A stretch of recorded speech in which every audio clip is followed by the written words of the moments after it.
மாண்புமிகு பேரவைத் தலைவர் அவர்களே, ஈரோட்டு பூகம்பம், வெண்டாடி வேந்தார், பகுத்தறிவு சூரியன், ஆணாக பிறந்தாலும் பெண்ணுரிமைக்காக போராடிய போராடி, செல்வ குடும்பத்தில் பிறந்து ஏழை மக்களுக்கு உழைத்த உத்தம தலைவர், ஏன் எதற்கு எப்படி என கேள்வி கேள் என்ற அறிவு ஆசான், நான் பேசுவதை அப்படியே ஏற்றுக்கொள்ளாதீர்கள், உங்கள் பகுத்தறிவுக்கு எது சரியானதோ அதை ஏற்றுக்கொள்ளுங்கள் என்று சொன்ன பகுத்தறிவு பகவலன் ஈரோட்டு பூகம்பம் தந்தை பெரியாரை வணங்குகிறேன். காஞ்சியின் மன்னன், ஏழை எளிய மக்களின் அண்ணன், கடமை கண்ணியம் கட்டுப்பாட்டை கற்றுத்தந்த தாரக மந்திரம், இப்படை தோற்கின் எப்படை வெல்லும் என்று உரைத்த எங்கள் ஆசான், தம்பி உடையான் படைக்கு அஞ்சான் என்று மார்தட்டிய பேராசான், பேசி பேசி மக்களை கவர்ந்த தலைவர், அடுக்குமொழி பேசி அகிலம் ஆண்ட தமிழர், உள்ளது உள்ளபடி சொல்ல வேண்டுமேனால் பேசி பேசி ஒரு நாட்டை ஆள முடியும் என்பதை உலகுக்கு காட்டிய உத்தம தலைவர் பேரறிஞர் அண்ணாவை வணங்குகிறேன். முத்தமிழ் அறிஞர், மூதறிஞர், நாடு போற்றும் நற்றமிழறிஞர், தமிழர்களே தமிழர்களே, என்னை நீங்கள் கடலில் தூக்கி எறிந்தாலும் கட்டுமரமாக மறப்பேன். தமிழர்களே தமிழர்களே, என்னை நீங்கள் கடலில் தூக்கி எறிந்தாலும் கட்டுமரமாக மிதைப்பேன். நீங்கள் ஏறி சவாரி செய்யலாம், கவிழ்ந்து விட மாட்டேன் என்ற நம்பிக்கையை ஊட்டிய தலைவர். மன்னார்குடியில் அண்ணா பேசுகிறார், கலைஞர் மேடை ஏறுகிறார். முன்பாதியை நான் எழுதிவிட்டேன், பின்பாதியை என் தம்பி கலைஞர் எழுதுவார் என்று அண்ணா அடையாளம் காட்டிய அற்புத தலைவர். நான் சொல்லுவதை செய்கிற தம்பிமார்கள் ஆயிரக்கணக்கில் எனக்கு உண்டு, நான் சொல்லுவதை செய்கிற தம்பிமார்கள் ஆயிரக்கணக்கில் எனக்கு உண்டு, ஆனால் நான் நினைப்பதை செய்கிற ஒரே தம்பி என்று அண்ணா சொன்ன வார்த்தையை இந்த அவையில் சொல்ல பேரவைத் தலைவர் அவர்களே மன்னிக்க வேண்டும், முதல்வர் அவர்களே மன்னிக்க வேண்டும். நான் சொல்லுவதை செய்கிற தம்பிமார்கள் ஆயிரக்கணக்கில் எனக்கு உண்டு, நான் நினைத்ததை செய்கிற ஒரே தம்பி கருணாநிதி என்று அண்ணாவால் பாராட்டப்பட்ட அற்புத தலைவர், தன்னறில்லாத தமிழினத்தின் தலைவர், அன்பு தலைவர் கலைஞர் அவர்களை வணங்குகிறேன். பெரியாராய், அண்ணாவாய், கலைஞராய் எங்களுக்கு கிடைத்திட்ட எங்கள் காவல் அரண், கழகத்தின் தலைவர், தமிழகத்தின் முதல்வர், நடந்து முடிந்த நாடாளுமன்ற தேர்தலில் 40க்கு 40 வென்று காட்டி 100க்கு 100 மதிப்பெண் பெற்ற தேச தலைவர், ஒன்றிய அரசு என்ற ஒற்றை வார்த்தையில் இந்தியாவை உருகுலுக்க வைத்தார். அது எப்படி முடியும், ஏற்றுக்கொள்ள முடியும் என்றார்கள். இன்றைக்கு பலரும் ஒன்றிய அரசு என்று உச்சரிக்கிறார்கள் என்று சொன்னால் அதை உச்சரிக்க காரணமாக இருந்த பிதாமகன். இன்றைக்கு தை எப்படியோ, பை எப்படியோ, பூ எப்படியோ, ஓர் எழுத்து அர்த்தங்கள் ஆயிரம். பூவை போல், பையை போல், தையை போல் இந்த நிதிநிலை அறிக்கையில் ரூ என்ற ஒற்றை வார்த்தையை உருவாக்கிய இந்தியாவின் பொலிட்டிக்கல் வைப்ரேஷன், இந்தியாவின் அதிர்வு சக்தி. மத்திய ஆளுமையில் இருப்பவர் முக்கிய தலைவர் ஐயா சந்திரபாபு நாயுடு. கலைவாண அரங்கில் கலைஞரை வைத்துக் கொண்டு சொன்னார், இங்கே இருக்கிற எல்லா அமைச்சர்களும் கலைஞரை தலைவர் தலைவர் என்று சொல்லுகிறீர்கள், ஆந்திராவின் முதலமைச்சராக நான் வந்திருக்கிறேன், நானே சொல்லுகிறேன் எனக்கும் சேர்த்து தலைவர் கலைஞர் என்று சொன்ன அதே ஐயா சந்திரபாபு நாயுடு முதலமைச்சர் கொண்டு வந்த இருமொழி கொள்கையில், மொழியை காக்கிற கொள்கையில் டெல்லியிலும் சொன்னார், தன்னுடைய சொந்த மாநிலத்திலும் சொன்னார், மொழியை காப்பதில் நான் பின்பற்றுகிற மாநிலம் தமிழ்நாடு, ஏற்றுக்கொண்ட முதல்வர் தமிழ்நாடு முதலமைச்சர் என்று. எனவே மொழி காக்கிற வீரனாக இருக்கிற எங்கள் தமிழ் புதல்வரே, தமிழ் மகனே, எங்கள் தலைவரே, உங்களை வணங்குகிறேன்.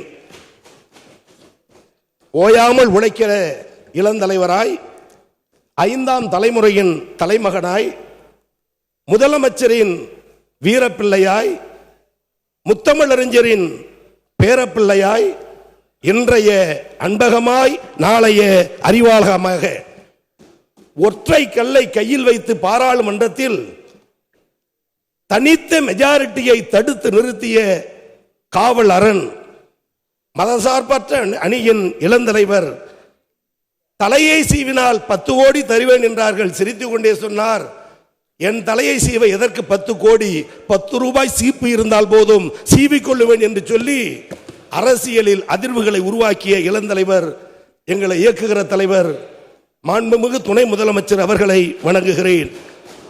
மாண்புமிகு பேரவை தலைவர் அவர்களே, கல்நெஞ்சக்காரர்கள் வெற்றியை பறித்திட உங்கள் நெஞ்சில் கை வைத்து தள்ளினார்கள். பேரவை தலைவர் அவர்களே, கல்நெஞ்சக்காரர்கள் வெற்றியை பறித்திட உங்கள் நெஞ்சில் கை வைத்து தள்ளினார்கள் அன்று. மாண்புமிகு முதலமைச்சர் பார்வையில் நீங்கள் இன்று வணங்கும் உயரத்தில் இருக்கிறீர்கள். வணங்குகிறேன் பேரவை தலைவர் அவர்களே. அவை முன்னவர் மூத்த அமைச்சர் அண்ணன் அவர்களுக்கும் அமைச்சர் பெருமக்களுக்கும் முன்வரிசையில் இருக்கிற முன்வரிசை தலைவர்களுக்கும் பேரவை துணைத் தலைவருக்கும் அரசின் கொறடாவுக்கும் அனைத்து சட்டமன்ற உறுப்பினர்களுக்கும் ஜனநாயகத்தின் தூண்களாக நாங்கள் என்றைக்கு மதிக்கிற போற்றுகிற பத்திரிகை மற்றும் ஊடகத்துறையை சார்ந்த அன்பு தோழர்களுக்கும் இந்த நேரத்தில் என்னுடைய வணக்கத்தை மீண்டும் மீண்டும் பதிவு செய்கிறேன். அன்பு தலைவர் கலைஞருடைய முதல் குழந்தை முரசொலி இன்றைய செய்தி நாளைய வரலாறு என்று எழுதி காட்டிய தலைவர். நேற்று மாலை முரசொலியில் அண்ணன் முரசொலி செல்வம் அவருடைய சிலையை திறந்து வைத்து புகழஞ்சலி செலுத்தினார் நம்முடைய முதல்வர். பேரவை தலைவர் அவர்களே, முரசொலியில் எழுதுகிற ஒவ்வொரு வாசகமும் இந்திய அரசியலமைப்பு சட்டத்தை மதசார்பற்ற கொள்கையை பாதுகாக்கிற அரண். அண்ணன் முரசொலி மாறன் அவர்கள் மறைந்த பொழுது கவியரசு வைரமுத்து எழுதினார், எல்லோருக்கும் தாய்மாமன் உண்டு, ஆனால் உனக்கு மாமனே தாயான வரலாறு கலைஞர் வரலாறு உன் வரலாறு என்று எழுதினார். அவருடைய தம்பி முரசொலி செல்வம் இதே சபையில் பத்திரிகை உரிமையை மீறினார் என்பதற்கு தனி கூண்டு வைத்து அவரை குற்றம் சுமத்தி சிறையில் அடைக்க முற்பட்டார்கள். அந்த சர்வாதிகாரத்தை உடைத்தெறிந்தார் அண்ணன் முரசொலி செல்வம்.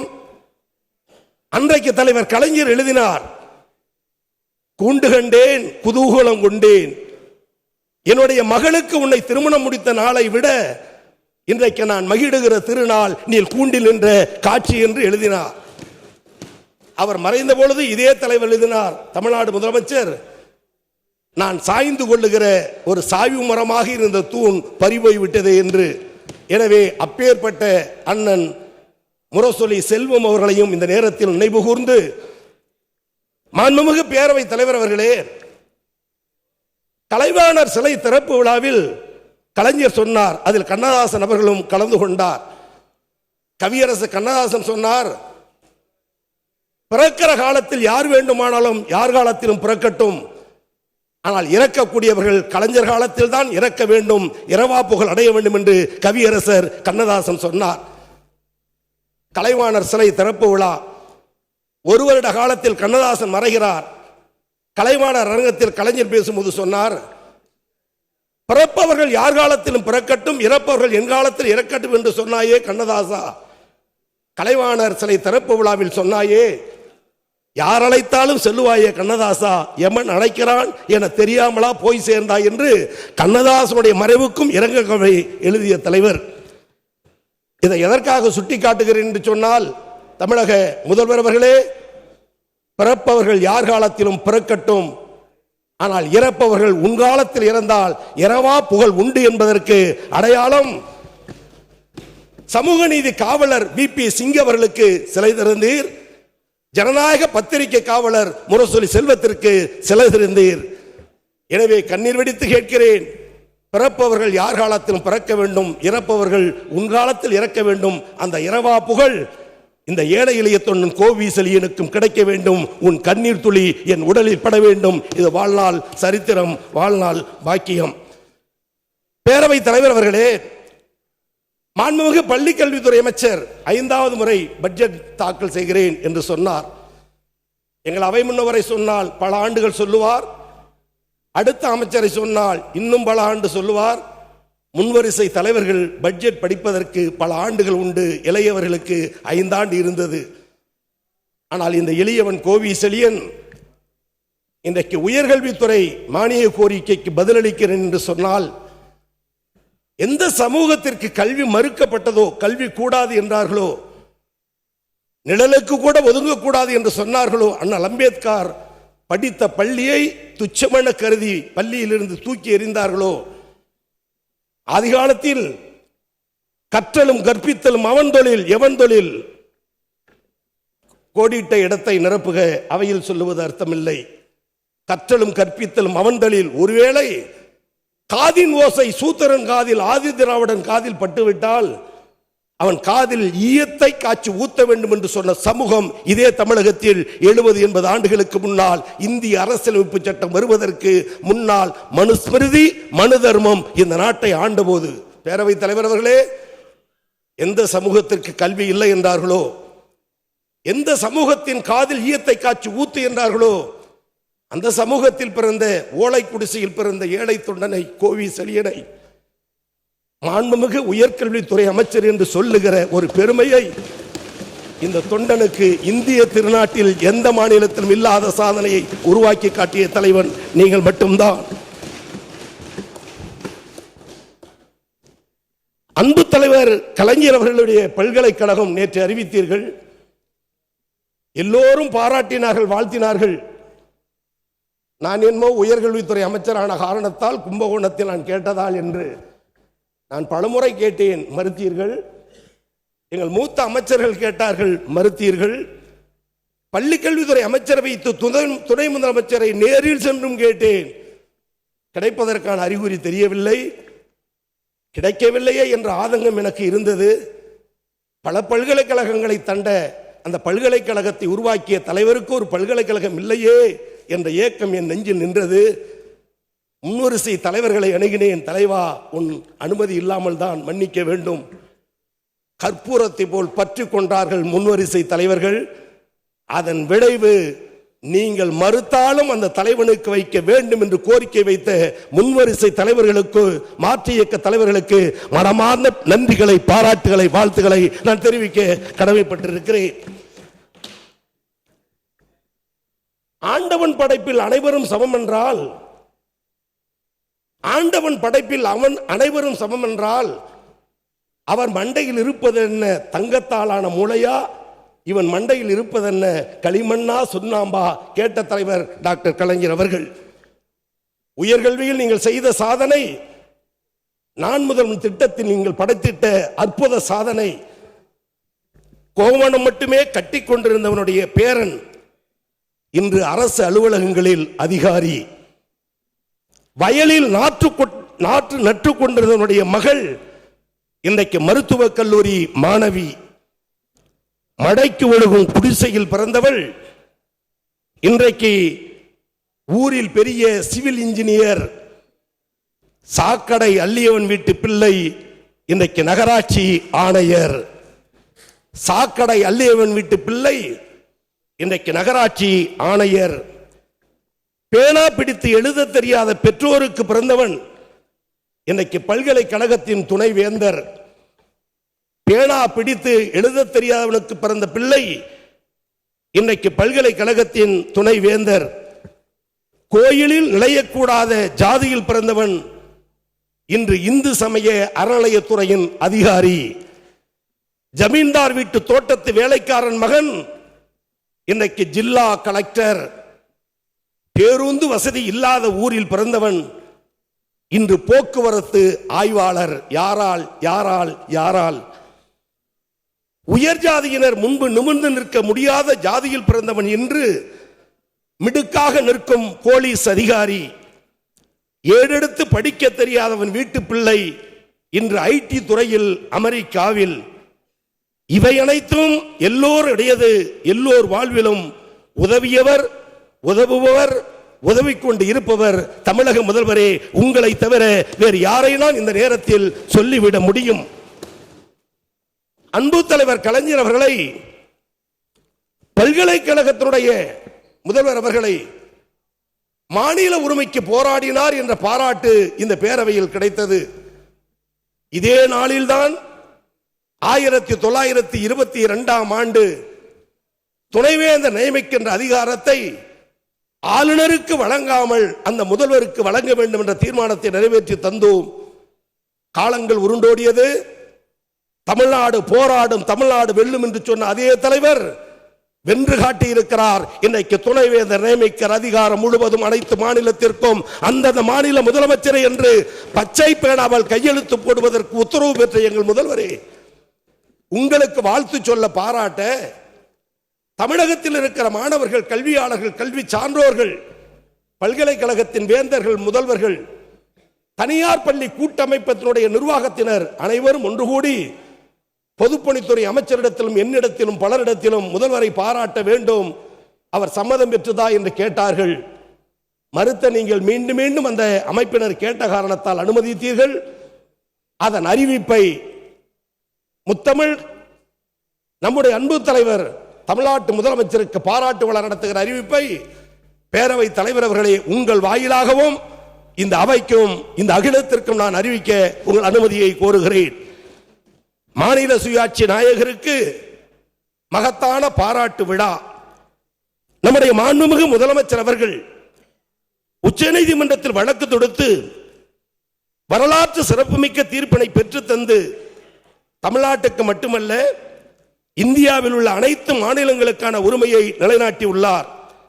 இதற்காக நம்முடைய மாண்புமிகு முதலமைச்சர் அவர்களுக்கு பாராட்டு விழா நடத்திவிட வேண்டும் என தமிழ்நாட்டில் உள்ள பல்கலைக்கழகங்களுடைய வேந்தர்கள், துணை வேந்தர்கள், கல்வியாளர்கள், பேராசிரியர்கள், கல்லூரிகளினுடைய கூட்டமைப்பினர், கல்லூரி மாணவர்கள் விருப்பம் தெரிவித்து இருந்தனர். இதை மாண்புமிகு முதலமைச்சரிடம் தெரிவித்த போது அவர்களும் இந்த விழாவில் கலந்து கொள்ள இசைவு அளித்து உள்ளார்கள். எனவே மாண்புமிகு பேரவை உறுப்பினர்களே, உங்களையும் அழைக்கிறேன், இந்த உலகில் உள்ள தமிழர்களையும் அழைக்கிறேன். இந்த முதல்வருக்கு பாராட்டு தெரிவிக்க வரும் மே மாதம் 3ஆம் நாள் மாலை 4 மணிக்கு நேரு உள்விளையாட்டு அரங்கத்தில் சென்னையில் நடைபெற இந்த விழா, பாராட்டு விழா உள்ளது. இந்த மாமன்றத்தில் உள்ள அனைத்து அமைச்சர் பெருமக்களும் அனைத்து சட்டமன்ற உறுப்பினர்களும் அந்த விழாவில் பங்கேற்று மாநில சுயாட்சி நாயகருக்கு மகத்தான பாராட்டு விழா நடக்க அனைவரும் கலந்து கொள்ள வேண்டும் என்ற அறிவிப்பையும் இந்த அவையிலே பேரவை தலைவர் அவர்களே உங்கள் வாயிலாக அறிவிக்க விரும்புகிறேன். இங்கே எனக்கு உயர்கல்வி மற்றும் பள்ளிக்கல்வி துறை மானிய கோரிக்கையில் மூத்த அமைச்சர் பெருமக்கள், அந்த துறையில் வல்லமை வாய்ந்தவர்கள், அருமை அண்ணன் செங்கோட்டையன் அவர்களும் அருமை அண்ணன் KP அன்பழகன் அவர்களும், அவர்களை தொடர்ந்து சட்டமன்ற உறுப்பினர் மாண்புமிகு அண்ணன் வெற்றியழகன், ஆடி சேகர், தி ராமச்சந்திரன், மூத்த முன்வரிசை தலைவர் ஐயா GK மணி, அண்ணன் பாபு, அருமை சகோதரர் சட்டமன்ற அனுபவமிக்க தி வேல்முருகன், கடலூர் ஐயப்பன் உள்ளிட்ட சட்டமன்ற உறுப்பினர்கள் இந்த மானிய கோரிக்கையில் பேசினார்கள், கோரிக்கை வைத்தார்கள். கோரிக்கை ஏற்று முதல்வரிடம் சொல்லி நான் நிதி பெற வேண்டுமேனால் பல்லாயிரம் கோடி தேவை, நிதி சுமை நமக்கு தெரியும். ஆனால் உயர்கல்விக்கு மாண்புமிகு முதலமைச்சர்கள் இந்த ஆண்டு 8494.10 லட்சம், அதாவது 8500 கோடியை உயர்கல்விக்கு தந்த முதல்வருக்கு என்னுடைய மனமார்ந்த பாராட்டுகளை, வாழ்த்துக்களை, நன்றிகளை தெரிவிக்கிறேன். அன்பு தலைவர் கலைஞர் முதலமைச்சரான போது தேர்தல் நேரத்தில் சொன்னார், நான் ஆட்சி பொறுப்பேற்றால் வண்ண தொலைக்காட்சி வருவேன். கோட்டைக்கு வந்தார், அதிகாரிகள் வந்தார்கள், நிதித்துறை செயலாளர் வந்தார். நிதி சுமை எவ்வளவு இருக்கிறது என்று கேட்டார். அதிகாரிகள் சொன்னார்கள், வண்ண தொலைக்காட்சி கொடுக்கக்கூடிய வகையில் நிதி இல்லை, காலதாமதம் ஆகும் என்றார்கள். வாடி சுவன முகத்தோடு கலைஞர் சொன்னார், கஜானா காலியாக இருக்கலாம், கருவூலம் காலியாக இருக்கலாம், களஞ்சியம் காலியாக இருக்கலாம், என் மூளை காலி இல்லை என்பதை நாட்டுக்கு காட்டி வண்ண தொலைக்காட்சி வழங்கிய தலைவர் நம்முடைய முதலமைச்சர் கலைஞர் அவர்கள். நிதி பற்றாக்குறை ஏற்பட்டது, நிதி இடர்பாடு உண்டு, மைய அரசு கைவிரித்தது, இல்லை என்று சொல்லும் மனம் இல்லாத குணமடைத்த தலைவர் 8500 கோடியை உயர்கல்விக்கு வழங்கினார் என்று சொன்னால் எனக்கு இரு கண்கள், ஒன்று மருத்துவம், இன்று கல்வி என்று சொன்ன அந்த தலைவர் அள்ளி வழங்கியதற்கு இந்த நேரத்தில் நான் நன்றி தெரிவிக்க கடமைப்பட்டிருக்கிறேன். மாண்புமிகு பேரவைத் தலைவர் அவர்களே, கடந்த 10 ஆண்டுகள் அஇஅதிமுக ஆட்சி, 10 ஆண்டுகளில் அவர்கள் ஒதுக்கிய ஒட்டுமொத்த நிதி 36,785 கோடி, கிட்டத்தட்ட 37,000 கோடி. இந்த 5 ஆண்டுகளில் கழக அரசு அமைந்ததற்கு பிறகு தளபதி அவர்களுடைய அனுமதியோடு உயர்கல்வித்துறைக்கு வழங்கப்பட்ட நிதி 34,710 கோடி, அதாவது 35,000 கோடி. மீண்டும் சொல்லுகிறேன், 10 ஆண்டுகளில் 37,000 கோடி, 5 ஆண்டில் 35,000 கோடி உயர்கல்விக்கு முதல்வர் ஒதுக்கி தந்த நிதி. கடந்த ஆட்சியில் கல்லூரிகள் 40, பல்கலைக்கழக உறுப்பு கல்லூரிகள் 19, ஆக மொத்தம் 59.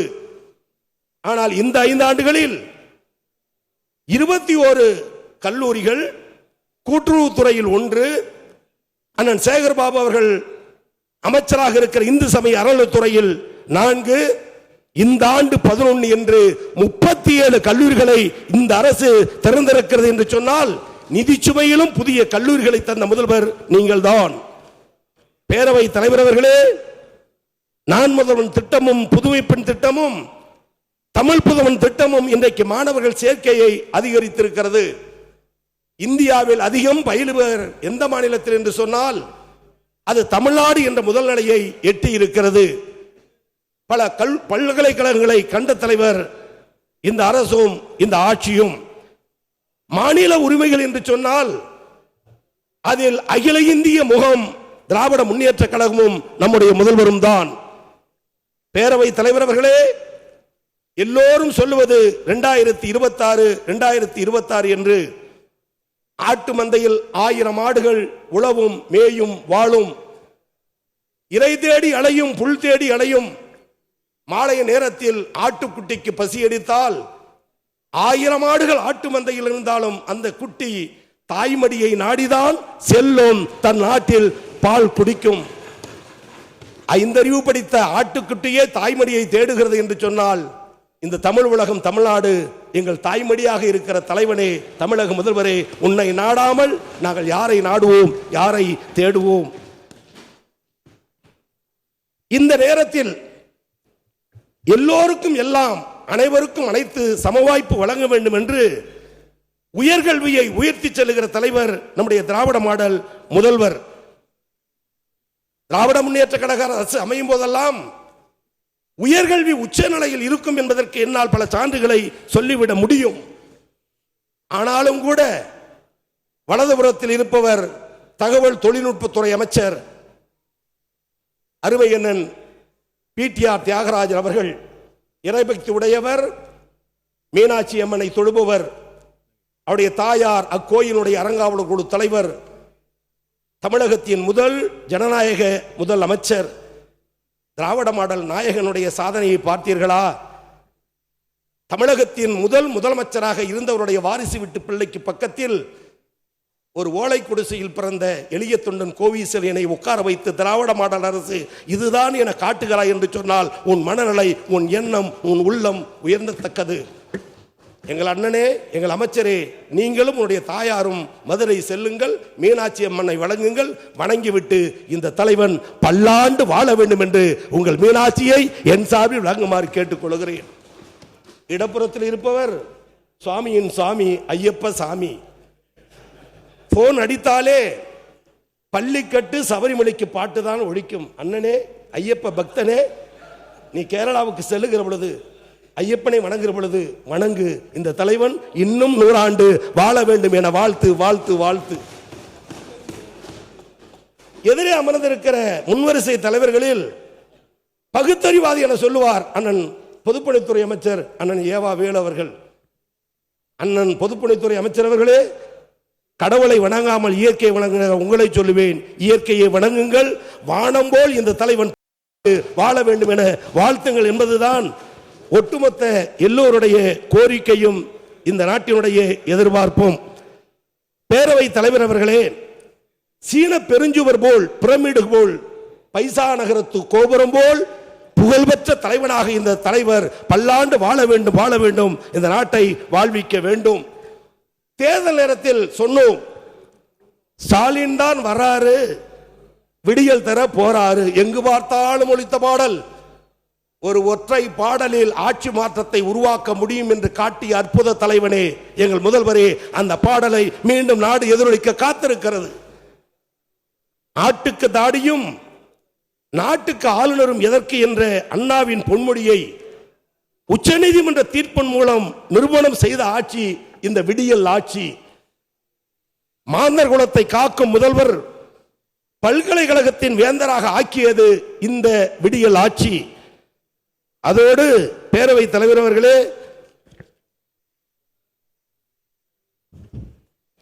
தடைகளை கடந்து மாணவர்கள் தலைநிமிர வழிவகுக்கும் தமிழ் புதல்வன் திட்டம் தந்தது இந்த விடியல் ஆட்சி. நாடு உயர மாணவர்கள் மூலம் திட்டங்கள் நான் முதல்வன் திட்டம் தந்தது இந்த விடியல் ஆட்சி.